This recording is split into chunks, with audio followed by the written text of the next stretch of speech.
நீதிமொழிகள் 3வது அதிகாரம் 5வது வசனத்தை வாச்சு நம்ம தியானிப்போம். நீதிமொழிகள் 3:5. உன் சுய புத்தியின் மேல் சாயாமல் உன் முழு இருதயத்தோடும் கர்த்தரில் நம்பிக்கையாயிருந்து. உன் சுய புத்தியின் மேல் சாயாத, and do not lean on your own understanding. Trust in the Lord with all your heart. உன் முழு இருதயத்தோடும் கர்த்தரில் நம்பிக்கையாயிருந்து. 6வது வசனம் 6-7 வாசிப்போம். உன் வழிகளிலெல்லாம் அவரை நினைத்துக்கொள், அப்பொழுது அவர் உன் பாதைகளை செவைப்படுத்துவார். நீ உன்னை ஞானி என்று எண்ணாதே, கர்த்தருக்கு பயந்து தீமையை விட்டு விலகு. 14வது அதிகாரம் 12வது வசனம் வாசிப்போம். உன்னையே நீ ஞானி என்று எண்ணாத, கர்த்தருக்கு பயந்து தீமையை விட்டு விலகு. அப்புறம் 12வது வசனம். மனுஷனுக்கு செம்மையாய் தோன்றுகிற வழி உண்டு, அதன் முடிவோ மரண வழிகள். அதாவது இன்றைக்கு நம்ம திருச்சபையில் இருக்கக்கூடிய அநேகம் பேர் வேத வசனத்தை நிறைய அறிஞ்சிருக்கிறோம். ஆனால் ஒரு தீர்மானம் எடுக்கும்போது தேவனுடைய வார்த்தைக்கு கீழ்ப்படிந்து நடக்கணும் அப்படிங்கிறது அநேகம் பேருக்கு புரியாத ஒரு காரியமாக தான் இருக்குது. அதாவது சபையில் வார்த்தை கேட்குறது, பைபிள் படிக்கிறது, இதெல்லாம் ஒரு பகுதி. அதை அப்படியே வாழ்க்கையில் ப்ராக்டிஸ் பண்ணால் தான் அதுக்குரிய பலன் நமக்கு கிடைக்கும். ஆனால் அந்த நடைமுறை வாழ்க்கைன்னு வரும் பொழுது வேத வசனத்தை படித்தது தெரிஞ்சதெல்லாம் மூளை அறிவில் அப்படியே இருக்கே ஒழிய அது வாழ்க்கையில் கை கொள்வதற்கு நம்ம அதை யூஸ் பண்ணுறதே இல்லை. தேவனுடைய வார்த்தை இப்படி சொல்லுகிறது அப்படின்னு தேவனுடைய வார்த்தைக்கு பயந்து, தேவனுக்கு பயந்து, அவருடைய வார்த்தை என்ன சொல்லுதோ அதுக்கு மீறி நான் எதையும் செய்யக்கூடாது அப்படிங்கிற முடிவு எடுத்தால் தான் அதனுடைய பலனை நம்ம ருசிக்க முடியும். இன்றைக்கி நிறைய பேருடைய வாழ்க்கை எப்படி இருக்குனாக்கும் வாழ்க்கைக்கும் சம்மந்தமே இல்லாமல் இருக்குது. வசனத்தை சொல்லுவாங்க, படிப்பாங்க, மனப்பாடம் அறிஞ்சிருப்பாங்க, ஜெபம் பண்ணுவாங்க, எல்லாம் பண்ணுவாங்க. ஆனால் வாழ்க்கையில் கை கொண்டு நடக்கணும்னு வரும் பொழுது அதெல்லாம் காற்றுல பறந்த மாதிரி, இந்த காதில் வாங்கி இந்த காதில் விட்டுறது மாதிரி தான். அதனால் என்னென்னா அதுக்குரிய பலன் நமக்கு கிடைக்கல. அருமையானவர்களே, நம்முடைய வாழ்க்கையில் முக்கியமான தீர்மானங்கள் எடுக்கும்போது இங்கே என்ன எழுதியிருக்கு அப்படின்னாக்கும், do not lean on your own understanding. அதான் இங்கே எழுதியிருக்கு. மனுஷனுக்கு செம்மையாய் தோன்றுகிற வழி உண்டு அப்படின்னா, there is a way which seems right to a man, but it is the way of death. ஒரு மனிதனுக்கு பார்க்கறதுக்கு அதனுடைய அப்பியரன்ஸ், அதனுடைய தோற்றம் ரொம்ப நல்லா தெரியுது, நல்ல வழி இதுதான், நம்ம யோசனை நல்லதாக தெரியுது, நம்ம பார்க்குறது நல்லதாக தெரியுது, நம்முடைய புத்திக்கு நாம் அறிந்த மட்டுக்கும் இதுதான் சரி அப்படின்னு தோணுது. ஆனால் அதனுடைய வழி மரண வழி அப்படின்னு எழுதியிருக்கு. நிறைய பேருடைய வாழ்க்கையில் சமாதானம் இல்லை, குடும்பத்தில் சமாதானம் இல்லை, பிள்ளைகளுக்கும் பெற்றோர்களுக்கும் உறவு நல்லா இல்லை, கணவன் மனைவி உறவு நல்லா இல்லை, வேலை ஸ்தலத்தில் உறவுகள் நல்லா இல்லை. என்ன காரணம்? தேவனுக்கு பிரியமாக நடந்தால் சத்துருக்கள் கூட நமக்கு சமாதானமாகும்படி தேவன் செய்வார்னு எழுதியிருக்கு. என்ன காரணம் அப்படின்னா, நம்ம புத்தியை தான் சார்ந்து கொள்கிறோம். நமக்கு புத்தி எது சரின்னு தோணுது. சில நேரம் என்ன நினைக்கிறோம்னா அதுவே தேவ ஆவியானவருடைய நடத்தல் நினைக்கிறோம். முக்கியமான தீர்மானங்கள் எடுக்கும்போது உணர்ச்சிகளின் அடிப்படையிலையோ, பயத்தின் அடிப்படையிலையோ, அல்லது கவலையின் அடிப்படையிலையோ நம்ம தீர்மானம் எடுக்கவே கூடாது. நான் சில உதாரணங்கள் உங்களுக்கு சொல்ல விரும்புகிறேன். தேவனுடைய வார்த்தையை நம்ம முக்கியப்படுத்தாமல் நம்ம வாழ்ந்தோம்னு சொன்னால், சில நேரங்களில் தேவன் தன்னுடைய திட்டத்தை எப்படி நிறைவேற்றணும்னா அதுக்கு தக்கன அவங்கள டிசிப்ளின் பண்ணி நடத்துவார். உதாரணத்துக்கு அந்த யோனா தீர்க்கதரிசியினுடைய வாழ்க்கையில் பார்க்குறோம். அவர் தேவன் சொன்னதை விட்டுட்டு அவர் தர்சீஸுக்கு கப்பல் ஏறினார். நினிவேக்கு போனால் அவர் தர்சீஸுக்கு போனார். ஆனாலும் தேவன் அந்த நினிவே பட்டணத்தாருக்கு மேலே இறக்கமாக இருந்தபடினால இவர் எப்படி அங்கே கொண்டு போகணுங்கிறதுக்காக ஒரு புயலை வர பண்ணி அதில் அவரை தூக்கி கடலில் போட்டு அங்கே ஒரு மீனை ஆயத்தம் பண்ணி இப்படியெல்லாம் செய்தார். அதே மாதிரி ஒரு சிலருடைய வாழ்க்கையில் பார்க்குறேன், நம்ம தேவனுடைய வார்த்தை தான் எனக்கு முக்கியம். பைபிள் எழுதியிருக்கு, என் வார்த்தைக்கு நடுங்குகிறவனே நோக்கி பார்ப்பேன். தேவனுடைய வார்த்தை கனம் பண்ணோம்னா என்னை கனம் பண்ணுகிறவர்களே நான் கனம் பண்ணுவேன். அநேக நேரங்களில் நம்ம தேவனை கனம் பண்ணுறதில்லை. நம்ம புத்தியை சார்ந்து கொள்ளும்போது நாம் தேவனை கனவீனம் பண்ணுகிறோம், அவருடைய வார்த்தையை அசட்டை பண்ணுகிறோம். கொஞ்சம் யோசிச்சு பார்ப்போம். நம்முடைய வாழ்க்கையை நம்ம யோசிச்சு பாருங்கள். நம்முடைய தேவனுடைய வார்த்தையை கனம் பண்ணும்போது அதனுடைய முடிவு என்ன இருந்துச்சு? அதாவது முதல்ல பார்க்கும்போது அந்த வழி வந்து பிராட்வே கிடையாது. சொல்கிறார், ஆண்டவரே சொல்கிறாரு, குறுகலான வழி. நம்ம வந்து மத்திய எழுதின சுவிசேஷத்தில் 7வது வழியில் வாசிக்கிறோம், 7வது அதிகாரத்தில் 13வது வசனம் நினைக்கிறேன், அதை வாசிங்க. 7:13. இடுக்கமான வாசல் வழியாய் உட்பிரவேசியுங்கள், கேட்டுக்கு போகிற வாசல் விரிவும் வழி விசாலமுமாய் இருக்கிறது, அதன் வழியாய் பிரவேசிக்கிறவர்கள் அநேகர். பாருங்க, அந்த கேட்டுக்கு போகிற வாசல் அப்படின்னா முடிவு கேடான காரியம் நடக்க போகுது அப்படின்னா அது முடிவு. அது இப்போ நமக்கு தெரியாது. அதுக்கு போகிற வழி ஒன்று இருக்குது. அந்த வழி எப்போ பார்க்குறோம், அது ரொம்ப விசாலமாக இருக்குது, பார்க்குறதுக்கு நல்லா அட்ராக்டிவாக இருக்குது. அதுதான் ஒரு மனிதனுக்கு நலமாய் தோன்றுகிற ஒரு வழி. அது வந்து என்னுடைய புத்திக்கு, என்னுடைய கண்ணுக்கு, என்னுடைய செவிக்கு அது நல்லா தெரியுது. வெரி குட் அப்படின்ட்டு நீ அந்த வழியில் போனீங்கன்னா உன்னுடைய முடிவு வந்து மரணம்னா சாவு அல்ல, சரீரப்பிரகாரமான சாவு அல்ல. சரீரப்பிரகாரமான சாவும் சில நேரம் நடந்திருக்கு. ஆனால் தேவன் அப்படி தான் அந்த காரியத்தை நடத்தணும்னா செய்வார். உதாரணத்துக்கு வந்து நீங்கள் மத்திய எழுதின இதில் ஆதியாமத்தில் பாருங்களேன், அது எல்லாருக்கும் அப்படி நடக்கிறது இல்லை. ஆதியாமத்தில் பாருங்கள், 12வது அதிகாரத்தில் ஆபிரகாமை தேவன் அழைத்தார். எப்படி அழைக்கிறார் பாருங்கள், 12வது அதிகாரம் 1, 2, 3 வாசிங்க. 3. கர்த்தர் ஆபிராமை நோக்கி, நீ உன் தேசத்தையும் உன் இனத்தையும் உன் தகப்பனுடைய வீட்டையும் விட்டு புறப்பட்டு. பாருங்க, இங்கே என்ன எழுதியிருக்கு, தேவன் ஆபிரகாமுக்கு சொல்றாரு. இன்னைக்கு நிறைய திருமணங்களில் ஆபிரகாமுக்கு உண்டான ஆசீர்வாதம் உனக்கு உண்டா இருப்பதான்னு சொல்லுவாங்க.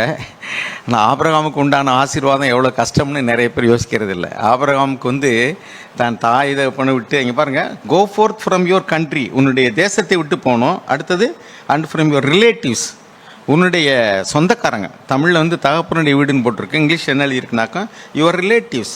And from your father's house, உன் தகப்பனுடைய வீட்டையும் விட்டு, உன் சொந்த நாடு, உன்னுடைய சொந்தக்காரங்க, உன்னுடைய தகப்பனுடைய வீடு எல்லாத்தையும் விட்டு நீ போகணும். அப்படி போனால் I will make you a great nation, நான் உன்னை ஒரு பெரிய ஜாதியாக்குவேன். And I will bless you and make your name great and so you shall be a blessing. வாசிங்க, 2-3 வாசிங்க.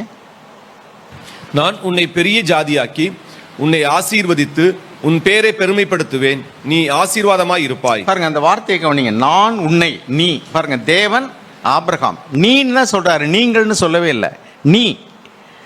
ஆனால் அது என்ன, அது 3 வரைக்கும் வாசிச்சிருங்க. உன்னை ஆசீர்வதிக்கிறவர்களை ஆசீர்வதிப்பேன், உன்னை சபிக்கிறவனை சபிப்பேன், பூமியில் உள்ள வம்சமெல்லாம் உனக்குள் ஆசீர்வதிக்கப்படும் என்றார். போதும்.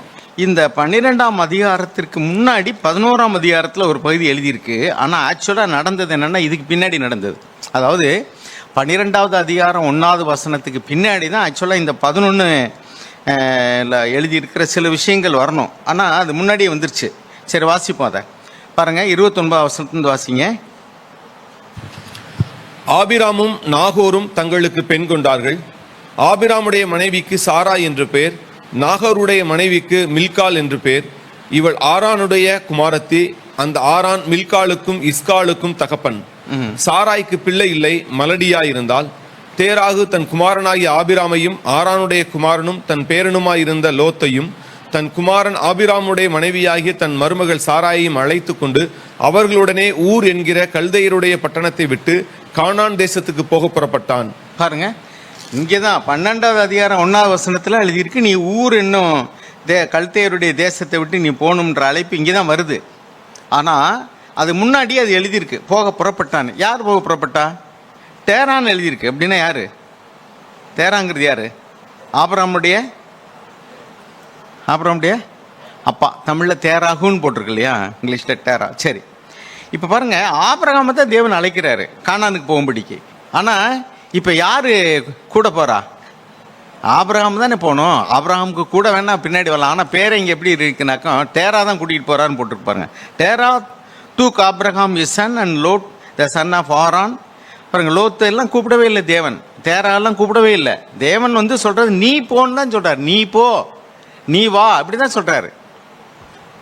தகப்பன் வீட்டை விட்டு போன்ட்டு. ஆனால் இவர் போகலை. பாருங்கள், அடுத்து என்ன நடக்குது? 31, 32 வாசிங்க.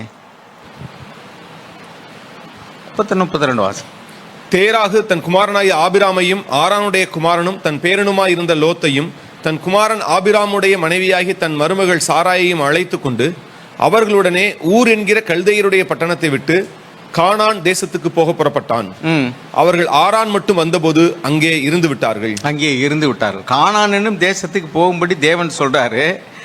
ஆபிரகாம் போல அதுக்கு பதிலாக வந்து தேராக கூட்டிகிட்டு போறாரு. கானானுக்கு போகணுன்னு புறப்பட்டு போனவங்க எங்கே செட்டில் ஆயிட்டாங்க? இப்போ ஆரானில் செட்டில் ஆயிட்டாங்க. தேவன் பார்த்தாரு, இவன் இருந்தான்னா அவன் வந்து நம்ம அழைப்புக்கு கீழ்ப்படிய முடியாது. இந்த தகப்பன் வந்து இருந்தான்னா இந்த மகன் என்ன செய்ய மாட்டான்?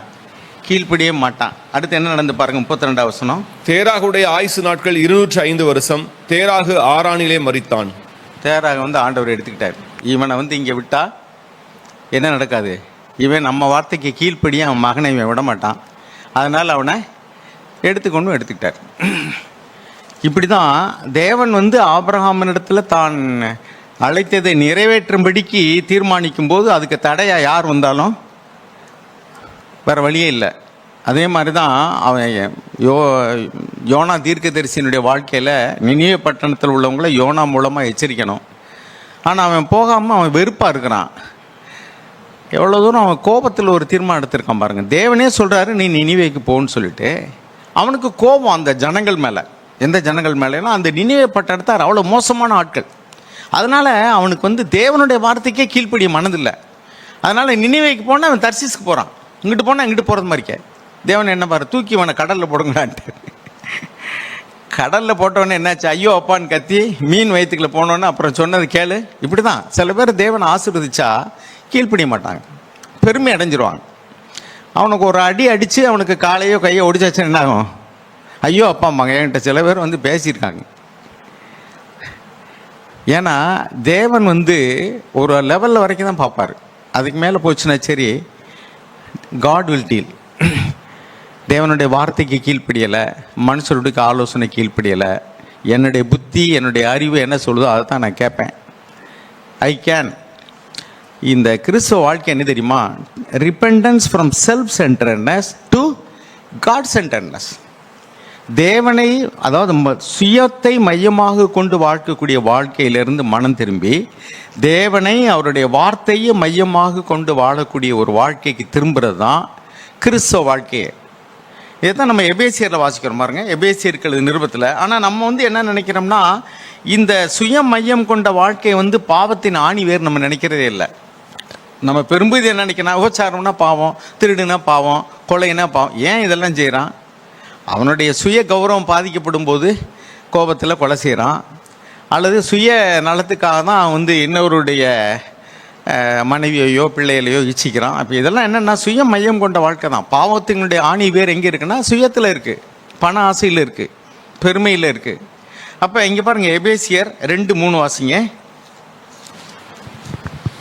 அவர்களுக்குள்ளே நாம் எல்லாரும் முற்காலத்திலே நமது மாம்ச இச்சையின்படியே நடந்து நமது மாம்சமும் மனசும் விரும்பினவைகளை செய்து சுவாபத்தினாலே மற்றவர்களைப் போல கோபாக்கினையின் பிள்ளைகளாக இருந்தோம்.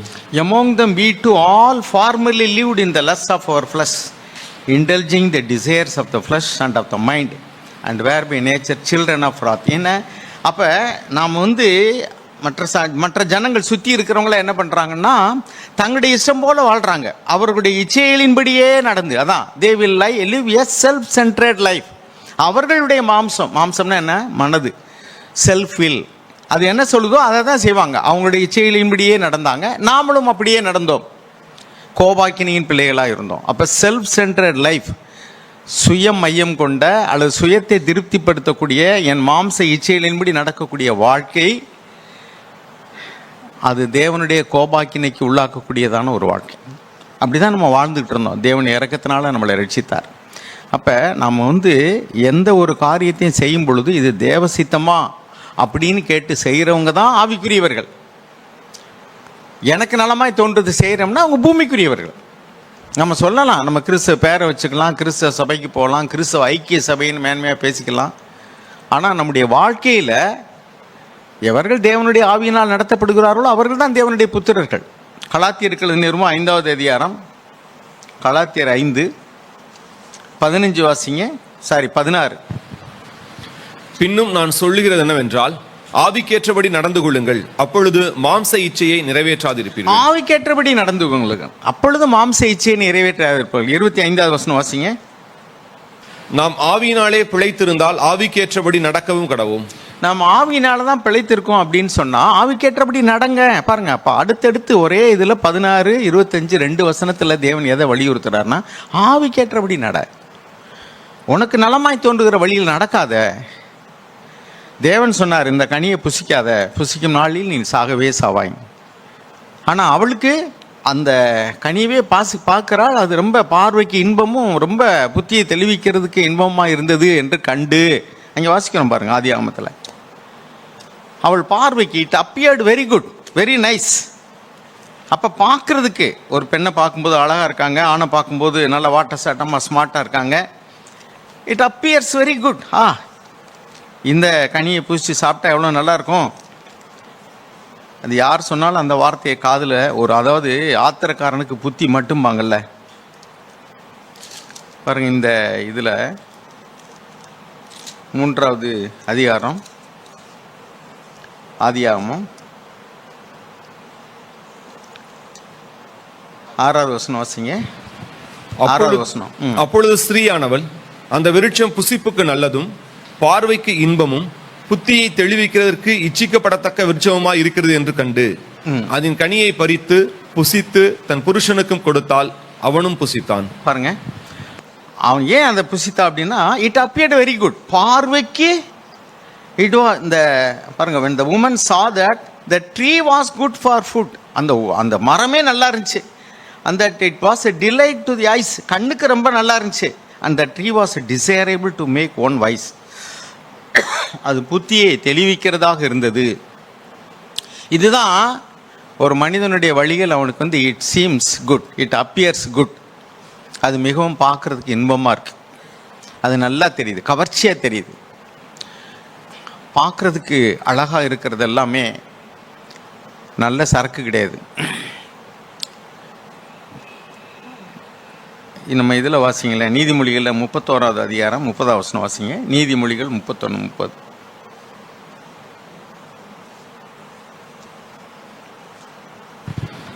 நீதிமொழிகள் 31:30.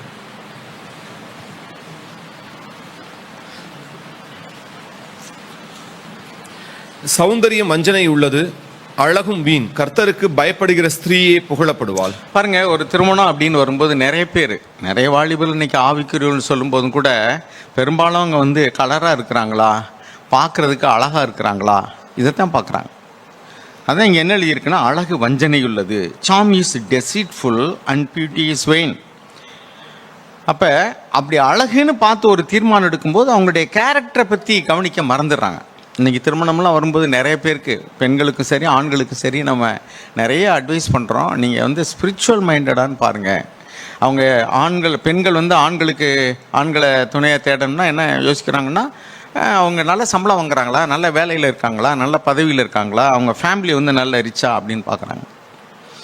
அப்போ நம்ம சம்பளத்தை பார்த்து தீர்மானம் எடுக்கிறோம், அல்லது அவங்களுடைய வேலையை பார்த்து அவங்களுக்கு இருக்கக்கூடிய வசதிகளை பார்த்து ஒரு தீர்மானம் எடுக்கிறோம்.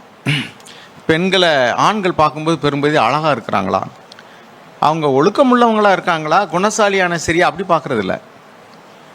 பார்க்குறதுக்கு அழகாக இருக்காங்களா. ஒரு பையன் இப்படி தான் 2 நாளைக்கு முன்னாடி ஒரு பிரதர் ஃபோன் பண்ணார். நல்லா படித்த பையன், நல்ல வசதியான பையன், நல்ல தனியாக பிஸ்னஸ் பண்ணுறாரு, நல்ல வசதியான குடும்பம். அவர் ரொம்ப அழகுலாம் கிடையாது. ஆனால் அவர் என்ன விரும்புகிறாருன்னா, எனக்கு ஒரு அழகான பெண் வேணும், நல்ல கலராக இருக்கணும், நிறைய நகை போடணும், நல்ல படிச்சிருக்கணும். அதாவது அவர் நல்லா படிச்சிருக்காரு, நிறைய படிச்சிருக்காரு, அவருக்கு தக்கன படிச்சிருக்கணும், நல்லா அழகாக இருக்கணும், அப்புறம் நகை போடணும் அப்படின்னு சொல்லிட்டு, அப்படி ஏதாவது பெண் இருக்காங்களா பிரதர்னு கேட்டார். நான் மேரேஜ் புரோக்கர் இல்லை பிரதர், நான் இங்கே புரோக்கர் வேலை பார்க்கல. ஏதாவது ஸ்பிரிச்சுவலாக யாராவது இருந்தாங்கன்னா அவங்களுக்கு ஹெல்ப் பண்ணுறோம், அவ்வளோதான். அதனால் அவருக்கெல்லாம் என்னால் பெண்ணு பார்க்க முடியாது. அதை பார்த்து வச்சுட்டு அதுக்கு பின்னாடி மண்டையடி பண்ணுறதுக்கு. ஏன்னா அவர் இன்னும் கொஞ்சம் வாங்கிட்டு வாம்பார். இப்போவே நகை வேணும்னு கேட்குறவர் என்ன சொல்லுவார், இன்னும் கொஞ்சம் நகை வாங்கிட்டு வாம்பார், இன்னும் கொஞ்சம் பணம் வாங்கிட்டு வாம்பார். இன்றைக்கி நிறைய பிரச்சனையிலே நிறைய கோர்ட்டு போலீஸ் ஸ்டேஷன்லாம் அப்படி தானே இருக்குது, வரதட்சணை கேஸுன்ட்டு. நான் மேரேஜ் புரோக்கர் கிடையாது, அவருக்கு சூட்டபிளான பெண் என்கிட்ட தெரியலை, எனக்கு தெரிஞ்சால் சொல்கிறேன்னு சொல்லுங்கன்ட்டேன் நான். எனக்கு கேட்கும்போது நல்லா சொல்கிறாங்க, அழகாக இருக்கணும், கலராக இருக்கணும், வசதியாக இருக்கணும், நகை போடணும், படிச்சிருக்கணும், எல்லாம். இதுக்கு மேலே என்ன உலகத்தானே எதுதானே கேட்குறான். நீ சபையில் உட்காந்துக்கிட்டு இதை கேட்டீங்கன்னா அவன் என்ன அர்த்தம்னாக்கும். இதெல்லாம் வந்து ஒரு மாய்மாலம். சபையில் வந்து உட்காந்துக்கிட்டு ஒரு ஞானஸ்தானம் எடுத்துடுறது, அப்புறம் சபையில் உட்காந்துக்கிட்டு எனக்கு கொஞ்சம் கூட வந்து அந்த வேர்ல்ட்லி வேல்யூஸ் வந்து காட்லி வேல்யூஸாக மாறலை. உலகத்தில் உள்ளவங்க என்னத்தை கேட்குறாங்க? அதுதான் கேட்குறாங்க. அழகு, ஜாதி, பணம், படிப்பு, வசதி, நல்ல வேலை, இதுதான் பார்க்குறாங்க உலகத்தில். அதுக்கு தான் இங்கே வேல்யூ இருக்குது. எத்தனை பவுன் நகை போட்டோம் அப்படின்னு சொல்கிறதுல பெருமை. நான் கார் வாங்கி கொடுத்தேன், நகை போட்டேன், சொத்து எழுதி கொடுத்தேன், வீடு கொடுத்தேன், அது இதுன்னு. அது மாதிரி அவங்களுக்கு வந்து இப்போ பாருங்கள், நிறைய நீங்கள் செலிப்ரிட்டிஸ்ன்னு சொல்கிறோம் இல்லையா, அவங்களாம் வந்து எத்தனை பேருக்கு மனைவியாக இருந்தாங்கலாம் கவலை கிடையாது. நீங்கள் அழகாக பார்த்தீங்கன்னா டெசிட்ஃபுல்னஸ், வஞ்சம்னா என்ன அர்த்தம் தெரியுமா? அதுக்கு பின்னாடி அந்த அவங்களுடைய ஒழுக்கம், கற்பு, நடத்தை, அதெல்லாம் வந்து அழகுக்கு பின்னாடி மறைஞ்சிக்கணும். அவங்க நடத்தை கிட்டவங்களாக இருப்பாங்க, ஒழுக்கம் இல்லாதவங்களாக இருப்பாங்க, அவங்களுக்கு வந்து ரொம்ப அரோகண்டாக இருப்பாங்க, இருமாப்பாக இருப்பாங்க. இது பூரா வந்து அந்த அழகுக்கு பின்னாடி மறைஞ்சிக்கணும். அவன் அழகை பார்த்தவன் எப்படி ஆத்திரக்காரனுக்கு புத்தி மட்டும் அது மாதிரி அழகாக இருக்காங்களான்னு மட்டும் பார்த்துக்கிட்டே இருக்கேன், இதெல்லாம் பார்க்க மாட்டான். நகை போட்டிருக்காங்களான்னு பார்க்குறோம், இதை பார்க்க மாட்டான். அப்போ இதில் ஒரு வஞ்சகம் பின்னாடி மறைஞ்சிருக்கு. தேவன் என்ன சொல்கிறாரு? குணசாலியான ஸ்திரியை கண்டுபிடிப்பவன் யார்? அவருடைய விலை முத்துக்களை காட்டிலும் உயர்ந்தது. அப்போ நம்ம எவ்வளோதான் வார்த்தையை சொன்னாலும் அந்த வார்த்தைக்கு கீழ்ப்படியணுங்கிற மனது இல்லாதவங்க, ஆண்களாக இருந்தாலும் சரி பெண்களாக இருந்தாலும் சரி, அவர்கள் வஞ்சிக்கப்படுகிறார்கள். அதே மாதிரிக்கு இன்னொன்று என்ன, தேவனுடைய வார்த்தைக்கு கீழ்ப்படியாமல் இருக்கிறவங்கள நேசிக்கும்போது தேவன் சிரிச்சிக்க. பாருங்கள், மோசையை கொண்டு தேவன் வந்து இஸ்ரவேல் ஜனங்களை எகிப்தின் அடிமைத்தனத்திலிருந்து விடுதலை ஆக்கணும்னு நினச்சார், நமக்கு தெரியும். ஆனால் அவருடைய சொந்த மனைவியே அவருக்கு கீழ்ப்படியலை. தன்னுடைய பிள்ளைகளுக்கு விருத்த சேதனம் பண்ணணும், ஆனால் அவருடைய மனைவி முடியான்ட்டா. அவள் வந்து இஸ்ரவேல ஸ்திரீ கிடையாது, அவள் கல்யாணம் பண்ணது வேற ஒரு பெண், முடியான்னு சொல்லிட்டா. உடனே பைபிள் எழுதியிருக்கு, நீங்கள் படிச்சிருப்பீங்க, நான் சொல்ல வேண்டிய நினைக்கிறேன். தேவன் அழைச்சி போ, இஸ்ரவேல் ஜனங்களுடைய கூக்குரலை நான் கேட்டேன், அவங்கள எகிப்தின் அடிமைத்தனத்திலேருந்து நீ தான் விடுதலை ஆக்கணும், போய் பேசு, அவங்க அண்ணன் ஆரோனை கூட, இப்படிலாம் சொல்லிவிட்டு அடுத்து எழுதியிருக்கு, தேவன் மோசையை கொல்ல பார்த்தார். படிச்சிருக்கீங்களா? ஏன் கொல்ல பார்த்தார்? ஆரோன் கொல்ல பார்த்தாருன்னு எழுதியிருக்கு, அது கரெக்டு. ஆனால் தேவனே ஒன்று அழைச்சி செய்ய சொல்லிட்டு ஏன் கொல்ல பார்த்தார்? அவருக்கு தெரியும் எங்கே கை வச்சா எங்கே அடிக்கும், எங்கே கை வச்சா எங்கே அடிக்கும் தெரியும். மோசையை கொல்ல பார்த்தோன்னா தான் அவன் ஒய்ஃப் ஐயோ முதலுக்கே மோசம் போயிரும் போல இருக்குன்னு உடனே என்ன செஞ்சாலாம், ஒரு ஷார்ப்பான கல் எடுத்து தன்னுடைய பிள்ளைகளுக்கு அவளே என்ன செஞ்சிடா, வெட்டி நுனித்தோலை வீசி எறிஞ்சாலாம். நீர் எனக்கு ரத்த சம்பந்தமான புருஷன் அல்லவா அப்படின்னு என்ன அர்த்தம்? ஐயோ நீ தான் எனக்கு வேணும், இப்போ மட்டும் புருஷன் வேணுமா? காரணம் தேவனுக்கு தெரியும். ஏன் மோசையை கொல்ல பார்த்தாரு? மோசையில் கை வச்சாதான் அவள் திருந்துவா, அவளுக்கு தெரியும். ஸோ தேவனுக்கு தெரியும் எங்கே கை வச்சா எங்கே உதைக்கும், அங்கே சுவிட்சை போட்டால் இங்கே பல்பு எரியும், இங்கே போய் தடவிட்டு இருந்தால் ஒன்றும் ஆகாது. நம்மளாம் என்ன நினைப்போம், என்னடா லைட் இங்கே எரிய மாட்டேங்குது சொல்லுவோம். ஆனால் தேவன் என்ன செய்வார், சுவிட்சு அங்கே இருக்குப்பா, சுவிட்சில் கை வை, லைட்டு தன்னை போல எரியும். அருமையானவர்களே, ஒரு தீர்மானம் எடுக்கும்போது பயத்தினால தீர்மானம் எடுக்கிறது, அழகினுடைய கவர்ச்சியினால் தோற்றத்தை பார்த்து தீர்மானம் எடுக்கிறது. பாருங்கள், ஆபிரகாம் வந்து சொல்கிறார், நம்ம வந்து இதில் வாசிக்கிறோம் 11ஆம் அதிகாரம் ஆதியாகமத்தில் 11 தானே. அதாவது நான் ஒரு சம்பவத்தை சொல்கிறேன், வசனத்தை நான் மறந்துட்டேன். அதாவது சாராள்கிட்ட என்ன சொல்கிறாரு, நீ வந்து என்னை வந்து நீ என்ன சொல்லணும், சகோதரன் என்று சொல்லு. ஏன் சொல்கிறாரு அப்படின்னா, வந்து நீ அழகாக இருக்கிறத பார்த்து என்னைய உன்னை தூக்கிட்டு போயிடுவான். அதனால் அந்த 12:31 அந்த வசனம் எழுத்துங்க, வாசிங்க. 12லேயே இருக்குது, 31 இல்லை, 14வது 11லேருந்து வாசிங்க. 11லேருந்து ஆதியாகமம் 12:11. அவன் எகிப்துக்கு சமீபமாய் வந்தபோது தன் மனைவி சாராயை பார்த்து, நீ பார்வைக்கு அழகுள்ள ஸ்திரீ என்று அறிவேன். எகிப்தியர் உன்னை காணும்போது இவள் அவனுடைய மனைவி என்று சொல்லி என்னை கொன்று போட்டு உன்னை உயிரோடே வைப்பார்கள். ஆகையால் உன் நிமித்தம் எனக்கு நன்மை உண்டாகும்படிக்கும் உன்னாலே என் உயிர் பிழைக்கும்படிக்கும் நீ உன்னை என் சகோதரி என்று சொல் என்றான். பார்த்தீங்களா, பயத்தினால ஒரு தீர்மானம் எடுக்கிறான். அது என்ன? பொய் சொல்லு, ஆஃப் ட்ரூத் அது. அவன் வந்து தகப்பன் ஒன்று தாய் வெவ்வேறு, அவன் கல்யாணம் பண்ணிக்கிட்டான். அந்த காலத்தில் அப்படி தான் இருந்திருக்கு. இப்போ என்ன சொல்கிறான் அப்படின்னா, நீ வந்து யாராவது கேட்டால் என்னை யாருன்னு கேட்டால் பிரதர்ன்னு சொல்லணும். அதுவே அவளுக்கு கண்டி ஆயிடுச்சு. அவன் சகோதரன் என்று சொன்னான். மனைவி புருஷன்னு சொல்லியிருந்தா ஒருவேளை அந்த இவன் தூக்கிட்டு போயிருக்க மாட்டான். இவன் கல்யாணம் ஆகாதவ தானே, நான் கல்யாணம் பண்ணிக்கிறேன்னு சொல்லிட்டு ஆள் அதையும் தூக்கி போயிட்டான். அதுக்கடுத்து வாசிங்க 14வது வசனம். ஆபிராம் எகிப்திலே வந்தபோது எகிப்தியர் அந்த ஸ்திரியை மிகுந்த அழகுள்ளவள் என்று கண்டார்கள். பார்வோனுடைய பிரபுக்களும் அவளை கண்டு பார்வோனுக்கு முன்பாக அவளை புகழ்ந்தார்கள். அப்பொழுது அந்த ஸ்திரீ பார்வோனுடைய அரமனைக்கு கொண்டு போகப்பட்டாள். பார்த்தீங்களா, அவன் கடைசியில் சொல்கிறான், இவன் வந்து என்னை வந்து சகோதரன் சொல்லி சொன்னாலே அப்படின்னு ஒரு இடத்துல வாசிக்கிறோம். அப்போ நான் என்ன சொல்கிறேன்னா, இது மாதிரி பயத்தின் அடிப்படையில் எடுக்கக்கூடிய தீர்மானங்கள், தோற்றத்தின் அடிப்படையில் எடுக்கக்கூடிய தீர்மானங்கள், இன்னொன்று என்ன, உணர்ச்சிகளின் அடிப்படையில் எடுக்கக்கூடிய தீர்மானம். உணர்ச்சின்னு பாருங்கள், எனக்கு தெரிய மதுரையில் ஒரு சகோதரன் ரொம்ப நாளைக்கு முன்னாடி நடந்தது. சர்ச்சில் இருந்த ஒரு பிரதர், நல்ல பிரதர். அவர் திருமணம் பண்ணும்போது அவர் என்ன சொன்னார்னா, சர்ச்சில் உள்ள பிரதர், நான் வந்து ஒரு அனாதை பெண்ணுக்கு வாழ்வு கொடுக்க விரும்புகிறேன். அதனால் எனக்கு வந்து அனாதை ஆசிரமத்தில் அல்லது அனாதையில் இருக்கக்கூடியவங்க யாராவது ரட்சிக்கப்பட்டிருந்தா எனக்கு ஒரு பெண்ணை பாருங்கள் அப்படின்னு சொல்லி சொன்னார். பைபிளில் அப்படி எழுதியிருக்கா? It is human sympathy. மனுஷியமாக நம்மளாம் வந்து ஏழைகளாக இருக்கிறவங்களாம் நல்லவங்களாக இருப்பாங்க, பணக்காரங்களாக இருக்கிறவங்களாம் மோசமாக இருப்பாங்க, படித்தவங்களாம் பெருமையாக இருப்பாங்க, படிக்காதவங்களாம் தாழ்மையாக இருப்பாங்க, இப்படி சொல்ல முடியுமா? எல்லா இடத்துலையுமே தேவனுடைய பார்வையில் நல்லவங்களும் இருப்பாங்க, கெட்டவங்களும் இருப்பாங்க. ஆபிரகாம் பெரிய சீமானாக இருந்தார், அவர் தேவனுக்கு நண்பன் என்று சொல்லப்பட்டார். அப்போ பணக்காரனாக இருக்கிறவங்க எல்லாருமே மோசம் அப்படின்னு சொல்ல முடியாது, ஏழையில் இருக்கிறவங்க எல்லாருமே நல்லவங்களாம் சொல்ல முடியாது. பாருங்கள், இப்படி சொன்னார். கடைசியில் வந்து அந்த பிரதர் அதே மாதிரிக்கே ஒரு அனாதை ஆசிரமத்தில் தாய் தேப்பன் இல்லாத ஒரு, அவருடைய மனதில் என்ன எண்ணம்னா, ஒரு தாய் தேப்பன் இல்லாத ஒரு அனாதையாக இருக்கக்கூடிய ஒரு பெண்ணாக இருந்தால் அவள் வந்து அடங்கி எனக்கு கீழ்ப்படிவாள், அவள் எனக்கு நன்றி உள்ளவளாக இருப்பா, நான் எப்படி ஒருத்திக்கு வாழ்வு கொடுத்தனேன்னு சொல்லிட்டு ஒரு கொஞ்சம் வசதியான பையன்தான். பட்டு கல்யாணம் பண்ணி கல்யாண மேடையில் உட்காந்துருக்கும்போது கால் மேலே கால் போட்டு உட்காந்துருந்துச்சான். எல்லாருக்கும் பார்க்குறவங்களுக்கு ஷாக், என்னடா அது. அதுக்கு பின்னாடி அவரை டாமினேட் பண்ண ஆரம்பிச்சிருச்சு. அது கல்யாணம் பண்ண முன்னாடி, ஐயோ ஏன்டா நான் இப்படி எடுத்தேன் அப்படின்னு சொல்லிட்டு. அதாவது மனுஷிகமான ஒரு இரக்கம்.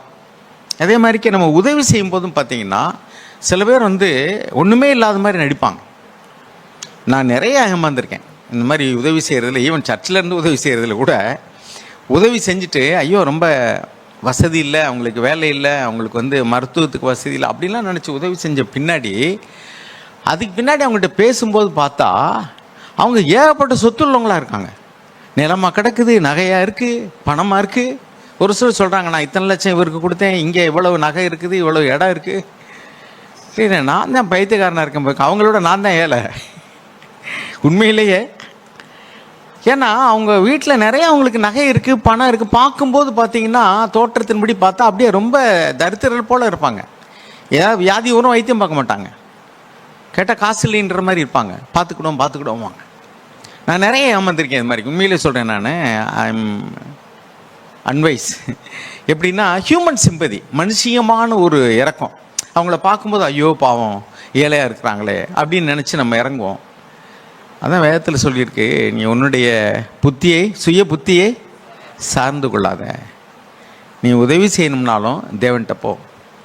கிடைக்க நேற்று முந்தானால் ஒரு இங்கிலீஷ் டிவோஷனில் வாச்சேன். நான் அவர் ஏமாந்திருக்கேங்கிறார் அவர்.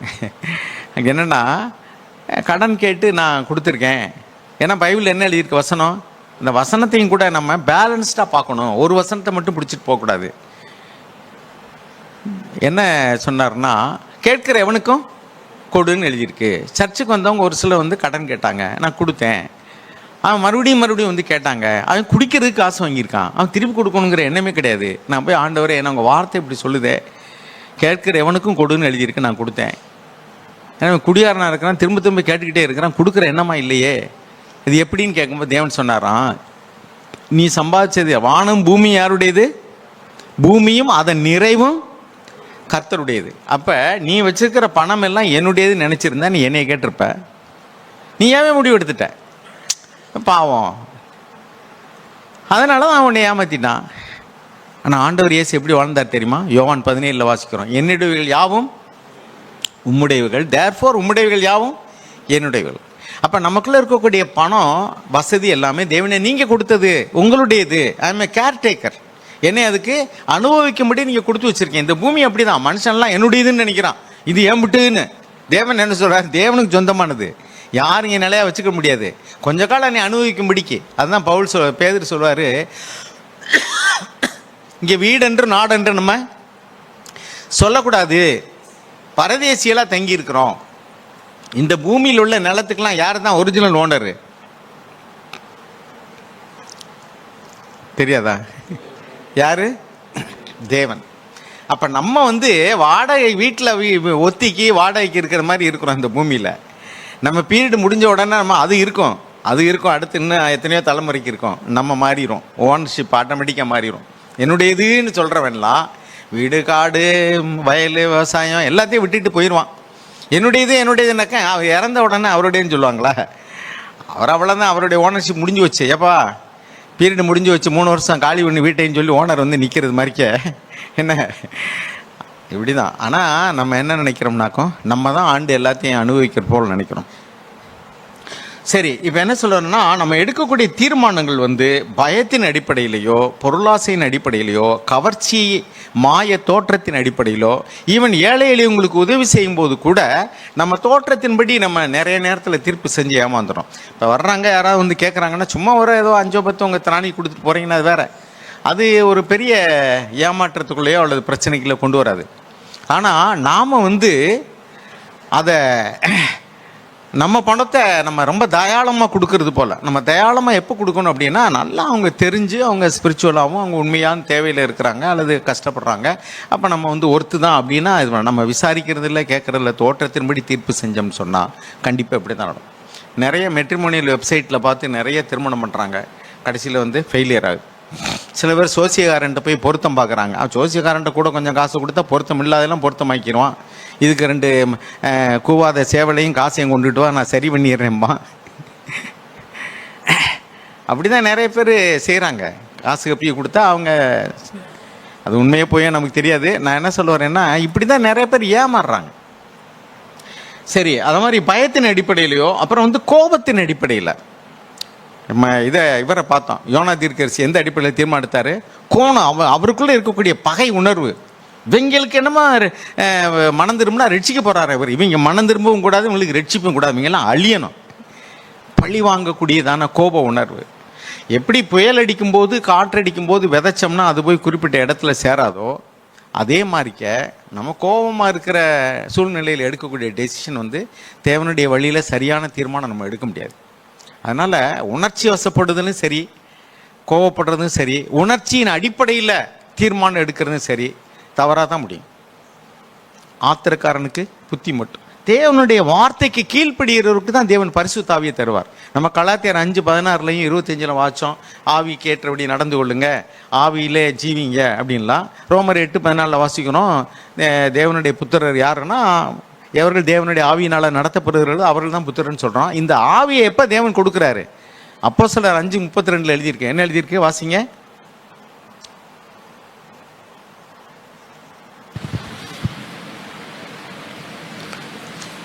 தேவன் தமக்கு கீழ்ப்படுகிறவர்களுக்கு தந்தருளின பரிசுத்த ஆவியும் சாட்சி என்றார். தேவனுடைய தெரிந்த வார்த்தைக்கே கீழ்ப்படியாதவர்களுக்கு பரிசுத்த ஆவியை தேவன் எப்படி தருவார்?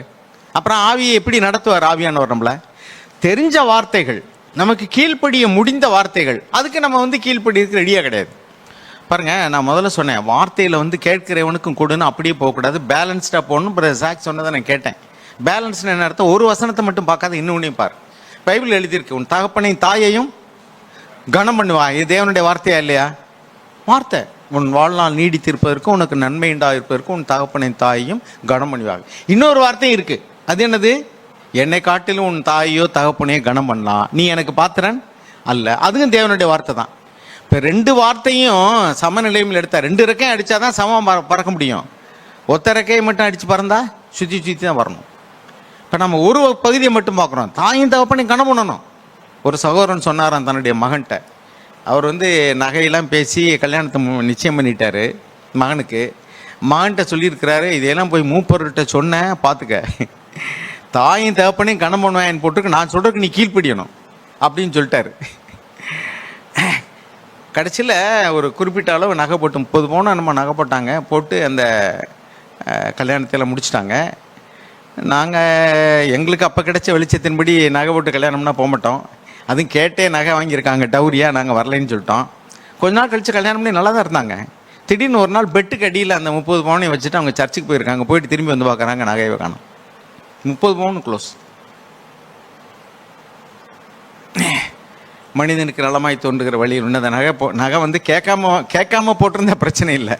கேட்டு வாங்கினது எங்கே போய் கேட்டு வாங்குறது? போலீஸில் கம்ப்ளைண்ட் பண்ணாலும் வரல, அவ்வளோதான் போச்சு அது. ஆனால் அவங்க நிம்மதியாக தான் இருந்தாங்க. கேட்டு வாங்கினவர் தான் வருத்தப்பட்டிருப்பார் ஒழிய, அந்த மகனும் மருமகளும் அவங்க சரி, ஆண்டவர் கர்த்தர் கொடுத்தார், கர்த்தர் எடுத்துக்கொண்டார், கர்த்தருடைய நாமத்துக்கு ஸ்தோத்திரம். அப்போ நம்முடைய இருதயத்தை அதன் மேலே வைக்காமல் இருந்தோம்னா தான் நம்ம விடுதலையாக இருக்க முடியும். அருமையானவர்களே, நிறைய காரியங்களில் நாம் தீர்மானங்கள் எடுக்கும்போது தேவனுடைய எழுதப்பட்ட வார்த்தையை முதல்ல கனம் பண்ணால் நமக்கு பரிசுத்த ஆவியை தேவன் தருவார். அந்த பரிசுத்த ஆவியானவரால் வழி நடத்தப்படும் போது நம்முடைய பார்வைக்கு இன்னைக்கு நல்லதா தெரியும்.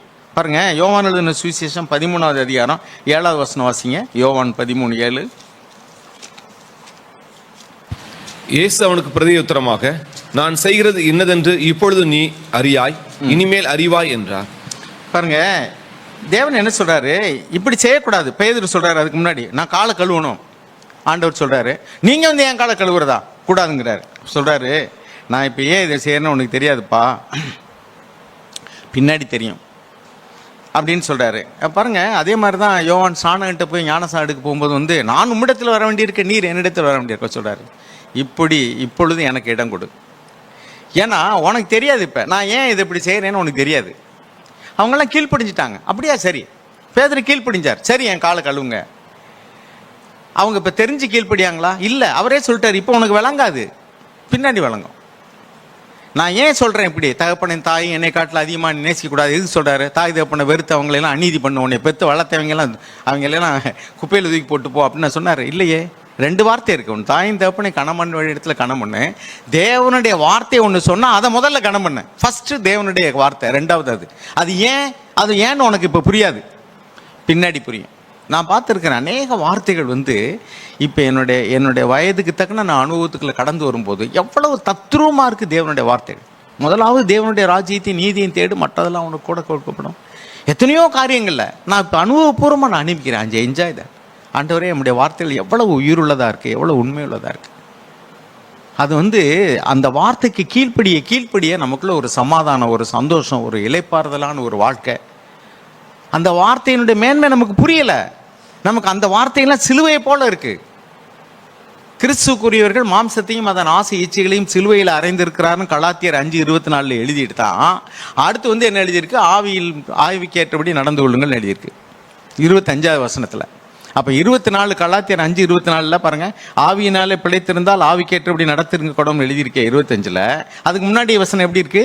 கிறிஸ்துவுக்குரியவர்கள் தங்கள் மாம்சத்தையும், அப்படின்னா யுவர் செல்ஃபில், அதன் ஆசை இச்சைகளையும் சிலுவையில் அறைந்திருக்கிறார். அப்பத்தான் அடுத்து 25வது வசனம் உண்மையாகும். அது என்னது?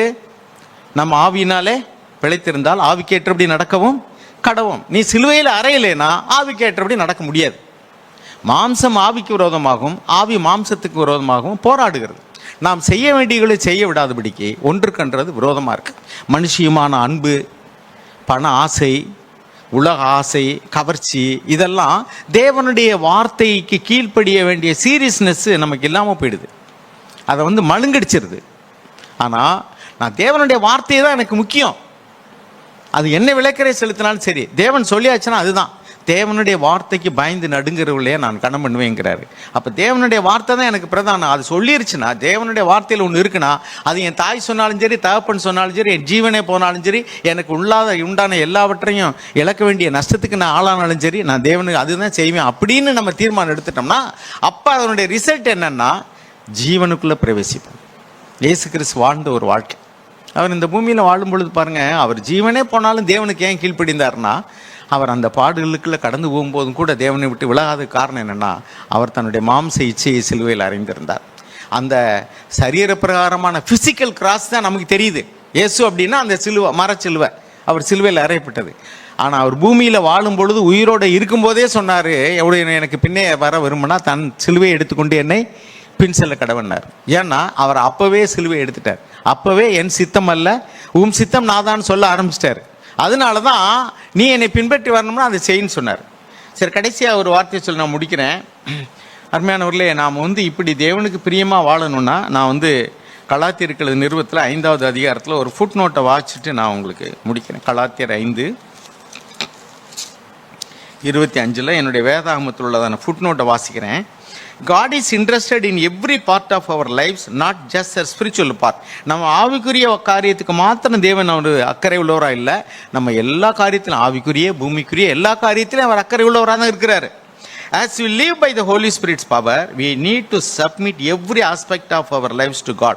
நம்ம பரிசுத்த ஆவியினால் நடத்தப்படுறோம்னு சொன்னால் நம்முடைய வாழ்க்கையின் ஒவ்வொரு பகுதியையும் எல்லா பகுதியும் அவருக்கு ஒப்பு கொடுக்கணும். ஒரு குறிப்பிட்ட பகுதியை மாத்திரம் இல்லை, செலக்டிவ் ஒபீடியன்ஸ் கிடையாது, எல்லா பகுதியையும் முழுமையா. அதுக்கு என்னென்ன சொல்லியிருக்கு? ஆல் ஆஸ்பெக்ட்னா என்ன அர்த்தம்? Emotional, physical, social, intellectual, occasion. பாருங்க என்னென்ன பகுதியெல்லாம் இருக்கு. உணர்ச்சி, அதான் நம்ம ஆத்மான்னு சொல்கிறோம். ஆத்மாவை தான் மைண்ட், வில், எமோஷனுங்கிறோம். அந்த உணர்ச்சி அந்த பகுதி, அதாவது ஃபீலிங்ஸ்னால் வரக்கூடியதான பகுதி. ஃபிசிக்கல் அப்படின்னா சரீர பிரகாரமான காரியம். சோசியல், சமூகம், சோசியல் ரிலேஷன்ஷிப்ஸு, ரிலேட்டிவ்ஸு அந்த மாதிரிக்க. அதுக்கடுத்து இன்டலெக்சுவல், புத்தி. ஒகேஷனல், இப்படி ஒகேஷனலுக்கு என்ன சொல்லுவோம் தமிழில்? சரி, ஒருவேளை தொழிலோடு சம்மந்தப்பட்டதாக இருக்கலாம். ஓகே, என்ன சொல்ல வரேன்னா, இப்படி எல்லா பகுதியும் நீங்கள் ஆண்டவருக்கு சரண்டர் பண்ணணும். அதுதான் கலாத்தியர் 5:24 அர்த்தம். அப்படி பண்ணிங்கன்னா நாம் ஒவ்வொரு ஸ்டெப்லையும் தேவன் நம்மளை நடத்துகிறத பார்க்க முடியும். ஒரு டார்ச் வச்சு நீங்கள் பல மைல்கள் போகலாம், ஆனால் பல மைல் தூரத்தை இப்போவே காட்டாது டார்ச். Only one step. இப்போ என்னன்னா ஒரு 100 அடி வர 50 அடி வரைக்கும் தெரியும் இப்போ, ஆனால் நீ போனீன்னா அந்த 50 அடி போயிட்டே இருக்கும். அதே மாதிரி தான் தேவனுடைய ஆவியானவர் முதல்ல ஒரு காரியத்தை கீழ்ப்படின்னு சொல்லும்போது அதனுடைய முடிவு என்னன்னு நமக்கு தெரியாது, முடிவு என்னன்னு தெரியாது. ஆனால் நமக்கு சில பகுதி, இந்த வழியில் போனால் காசு கிடைக்கும், இந்த வழியில் போனால் பணம் கிடைக்கும், இதில் ஒரு இன்பம் கிடைக்கும், இதில் ஒரு வசதி கிடைக்கும், இதில் ஒரு பேர் கிடைக்கும், இதில் ஒரு புகழ் கிடைக்கும், அது நமக்கு தெரியுது. இன்னொரு பகுதியை பார்க்குறோம், அது குறுகலாக இருக்குது அல்லது சிலுவை உள்ளதாக கஷ்டமான தெரியுது. என்னங்க கரடு முரடானதாக இருக்குது, கஷ்டமாக இருக்குது, அது நமக்கு இஷ்டமாக இல்லை. ஆனால் தேவன் சொல்கிறாரு, அது தேவனுடைய காட்டக்கூடிய வழியாக இருந்தால் முதல்ல அது உனக்கு கஷ்டமாக தான் தெரியும். சிலுவையை பற்றி உபதேசம் கெட்டு போகிறவர்களுக்கு பைத்தியமாய் தோன்றுகிறது. ஆனால் அதனுடைய முடிவு என்ன? முடிவு நல்லா இருக்கும். முடிவை பற்றி உனக்கு தெரியாதனால இப்போ எது உனக்கு நல்லா தெரியும்னு பார்க்குற. ஆதாம் ஏவாளுடைய முடிவு என்னவா இருந்தது? ஏதேன் தோட்டத்தை விட்டு துரத்தப்பட்டார்கள். வேலை இல்லாமல் அவங்க தோட்டத்தை பார்த்துக்கிட்டு நல்லா ஜாலியாக விரும்பினதை சாப்பிடலாம், அனுபவிக்கலாம், அப்படி இருந்தாங்க. தேவனோடு கூட உறவாடினாங்க, சந்தோஷமாக இருந்தாங்க. அவர்கள் கண்ணுக்கு எது கவர்ச்சியாக இருந்ததோ அதை புசித்த நாளில் தேவனை விட்டு போய் ஓடி ஒளிந்து கொண்டார்கள். அடுத்த ஃபைனலாக தோட்டத்தை விட்டு துரத்தப்பட்டார்கள். அதுக்கும் ஃபைனலாக என்ன? சரீர பிரகாரம் மரித்து போனார். ஒரே மனிதன் மூலமாக இந்த பூமியில் பாவமும் பாவத்தின் மூலமாக மரணமும் வந்தது. முதல்ல வந்தது ஆத்தும மரணம். இருதயத்தில் ஒரு பயம், பயந்து போய் ஓடி தேவனை விட்டு பிரிந்து வாழக்கூடிய ஒரு மறைவான ஒரு வாழ்க்கை, ஓப்பனாக வாழ முடியல. கடைசியில் அப்போ அவங்களுக்குள்ள சந்தோஷம் கிடையாது, சமாதானம் கிடையாது, தோட்டத்தை விட்டே துரத்தப்பட்டார். நம்முடைய வாழ்க்கையில் நாம் ஆவிக்குரியவர்களாக இருந்தோம்னா முதல்ல ஃபஸ்ட்டு ஸ்டெப்பு செல்ஃப் சென்டர்னஸ், சுய மையம் கொண்ட வாழ்க்கையிலிருந்து விடுதலை ஆகணும். நமக்கு புத்திக்கு, அறிவுக்கு, நம்முடைய கண்களுக்கு, பார்வைக்கு, கேட்குறதுக்கு, நம்ம அனுபவத்துக்கு எது நல்லதாக தெரியுதோ அதை விட்டுட்டு ஆண்டவரே உம்முடைய வார்த்தை என்ன சொல்கிறது, அது இப்போ நல்லா தெரியாது. அது நமக்கு பார்க்குறதுக்கு இன்பமாக இருக்காது, கவர்ச்சியாக இருக்காது. அங்கே தான் அந்த லைஃப் ட்ரீ இருந்துச்சுங்க, ஜீவ விருட்சம் ஆதி ஆமத்தில் அங்கே தான் இருந்துச்சு. அது அவர் தெரியவே இல்லையே, அதை பற்றி பேச்சே இல்லையே. அப்புறம் தான் தேவன் சொல்கிறாரு, ஜீவ விருட்சத்தை கனியை புசித்து அவன் என்னென்றைக்கும் உயிரோடு இருக்கக்கூடாதுன்னு சொல்லிட்டு. ஏன்னா அவன் உயிரோடு எவ்வளோ நாள் வாழ்ந்தாலும் அவன் தேவனோடு ஐக்கியப்பட முடியாது. ஏன்னா முதல்ல அந்த மரணத்தின் கனியை புசிச்சுட்டான். இனி போய் ஜீவ விருட்சத்தின் கனியை பூச்சி வாழ்ந்தான்னா என்னென்றைக்கும் அவனுடைய வாழ்க்கை இன்பமாகவே இருக்காது. அதனால அவன் அந்த இதையும் சாப்பிட்டு ரொம்ப நாள் வாழ வேண்டாம், கொஞ்ச நாள்லேயே அவன் ஆயுள் காலம். அதுக்கடுத்து தேவன் நம்ம 6வது அதிகாரத்தில் பார்க்குறோம், 120 வருஷமாக குறைச்சார். அதுக்கடுத்து பார்த்தோம்னாக்க 80, 70, 80ன்னு கொண்டு வந்துட்டார். ஸோ தேவனுடைய வார்த்தையை முக்கியப்படுத்துவோம், தேவனுடைய ஆவியானவருடைய வழி நடத்தலுக்கு காத்திருப்போம். அதுலேயும் முக்கியமான தீர்மானங்கள் எடுக்கும்போது அவசரப்படக்கூடாது, ஆத்திரப்படக்கூடாது.